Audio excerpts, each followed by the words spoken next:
Hi there. In today's video, we are going to see how to create a distributed Gatling load test using Testkube.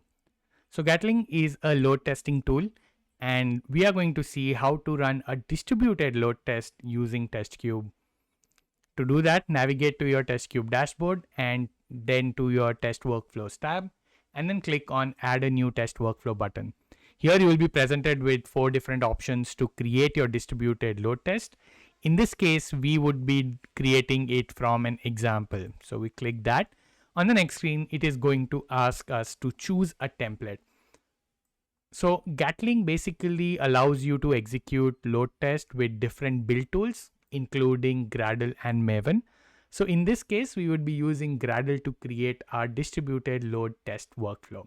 The moment I click Gradle, what it does is that it generates a sample test workflow file for me, which is here. However, since we are running it with Gatling, we need to provide a different spec file. So to do that, you can go to our Testkube examples repository, where we have a Gradle folder within which you will find Gatling and then a distributed folder. So these are all the files that are required to run the Gatling test. So let us first see what the test here is. So if I open this, so I have a computer database simulation.java.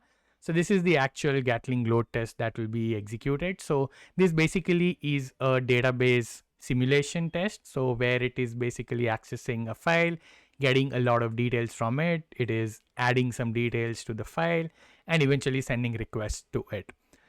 Since this is a distributed load test, what we are doing is we have configured 2 values here, which one is the virtual users, other is the duration. And these values will be taken up from the spec file that would be created. So this is a fairly simple test. This is the default test that Gatling provides. So let us go back to our distributed folder and check out the configured test.yaml file. So this is the configured or the modified file that we would be using. So if you see here, we have defined the spec with duration, virtual users, and workers. So these are the default values for them. We have defined the content for the test, which is from the Testkube examples repository and from the distributed folder where we just saw the test file. We have also configured the resource requirements for this along with the working directories. And lastly, we have defined the command to run the test and also the artifacts where the reports would be stored after the test execution is complete. So let us just go ahead and copy this file, come back here, and let us just replace it with this. So we have a new test spec here, which is the configured one, and let us go ahead and click on create and run. So the moment we do that, we are presented with a dialog box to provide the values for the duration, virtual users, and workers. So let us go ahead and do that. I provide 10 for duration, I provide 35 for users, and I provide 2 for workers, and I click on run. So the moment I do that, what Testkube does is that it will create the test workflow for us. It will start executing it. And based on the parameters that we have provided, it will configure the environment and execute it. So if you see, we had provided the count of workers as 2. So you see there are 2 workers here.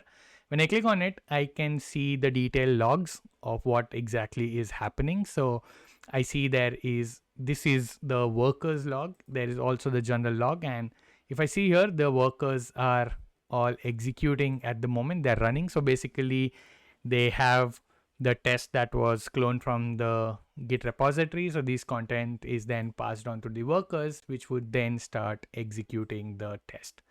Now, depending on the test, depending on the number of workers, depending on your underlying node, the timing, the duration for the test would be decided. So let us just wait for a few seconds for this test to execute and complete.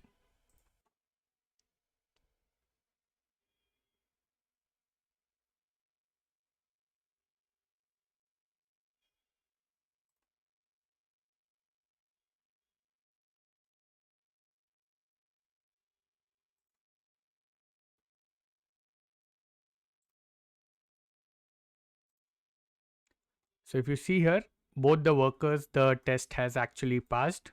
the logs have been saved and the resources have been cleaned. So if we shift to the worker logs and click on worker 1, so if you click on run the command, you will see here the entire test execution that happened. So it configured the Gradle daemon, it configured the environment, and then the test execution started, and then it actually performed it, and then the reports were generated. So to view the test reports, let us click on the artifacts tab, and here you will see the reports for both the workers. Let us just open the index.html for one of the workers.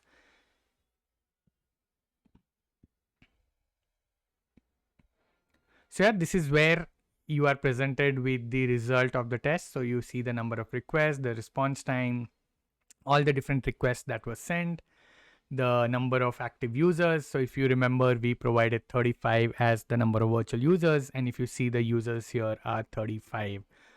And yeah, that's how Gatling generates the report, and that is how you perform a distributed load test using Testkube for Gatling.